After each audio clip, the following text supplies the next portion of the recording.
bien et que nous ne prenons pas le temps de les vérifier. Mais un jour, ça va faire une conviction dans notre cœur. Amen. Lorsque tu veux épouser une femme ou bien un homme, c'est la parole. Tu ne l'aimais pas au début, mais il vient, il te parle.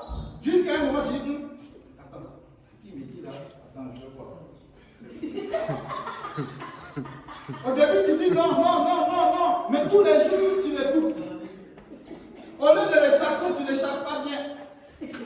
Oh, va là-bas. Alléluia. Tu vois là, laisse-moi en faire aujourd'hui. Et il revient, et il revient, et il revient. Finalement, tu dis, mais toi-même, tu disais quoi? Voilà.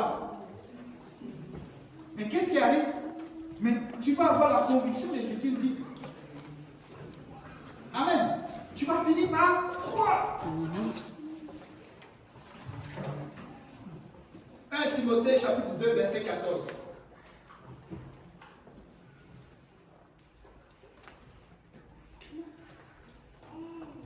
La Bible dit, et ce n'est pas Adam qui a été séduit, c'est la femme qui séduite s'est rendue coupable de transgression. Elle sera néanmoins sauvée en devenant mère si elle persévère avec modestie dans la foi, dans la charité et dans la sainteté. Oui, il dit, amen, amen, merci. Et ce n'est pas Adam qui a été séduit, c'est la femme qui est séduite, est tombée dans la transgression. Amen. Mais n'empêche que quand on regarde Adam aussi, n'est-ce pas, a complété. Amen. Mais vous savez, quand le diable arrive, il ne va pas venir chercher là où tu as le plus. Amen. Là où tu as beaucoup d'éveil là-dessus. Mais il va venir, n'est-ce pas, dans ton point le plus faible. Il va te chercher dans le moment où, là où tu n'as pas ta garde. Et c'est là qu'il va rentrer. Il va commencer à parler. Il va commencer à dire des choses. Il va même s'installer. Au moment où tu vas te réveiller, c'est difficile maintenant de le chasser. C'est pourquoi les premiers chrétiens, lorsqu'on leur annonçait la parole, ils vérifiaient constamment si les écritures qu'on leur disait étaient vraies. Aujourd'hui, il y a des gens qui draguent les jeunes filles avec même la parole de Dieu.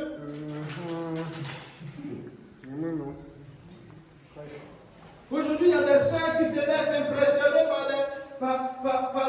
par les choristes avec des couronnes, cheveux bien coiffés.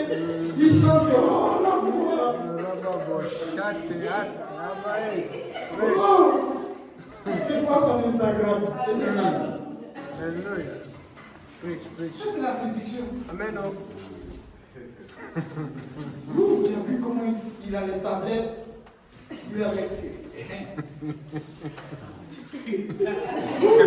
Il sent bon. Alléluia. C'est la séduction. Je trahis mon frère. Ce n'est pas comment il connaît la parole de Dieu. Comment il évangélise. Oh, ça c'est l'ancien temps. Ça c'est le c'est vieux, ça, ce n'est plus de longtemps. L'évangélisation maintenant, c'est le TikTok. TikTok. TikTok. Voilà. Il y a des églises même qui sont montées en ligne. Ça, c'est le hymne. Même s'ils ne prêchent pas la vérité, mais c'est le hymne. Beaucoup de séductions sont rentrées dans l'église. Vous savez, le Seigneur dit chercher premièrement le royaume des cieux et tout le reste. Est-ce qu'aujourd'hui, chaque chrétien, quand il se lève avant de commencer quelque chose, il se pose la question de savoir si Dieu même est dans cette affaire? Est-ce que même un chant qu'on veut chanter, est-ce qu'on prie, on cherche vraiment la face de Dieu pour dire vraiment c'est ça que nous allons chanter aujourd'hui? C'est ce que Dieu veut que nous chantions aujourd'hui. Est-ce qu'on prie? Est-ce qu'on jeûne? Est-ce qu'on passe du temps à lire la Bible? Souvent on arrive dans certains ministères et puis on dit non. Les jeûnes, les prières, ça c'est pour le pasteur. Vous chantez, on choisit un chant là, de tel, et puis alors on le balance et puis c'est correct. Non. Beaucoup d'églises aujourd'hui, les chansons, les adorations n'amènent plus personne à la repentance. Je disais ça à mes études musiques il n'y a pas longtemps. Il y a beaucoup de chants aujourd'hui qui n'amènent personne à la repentance. Mais le but de l'église, c'est d'amener les gens à la repentance.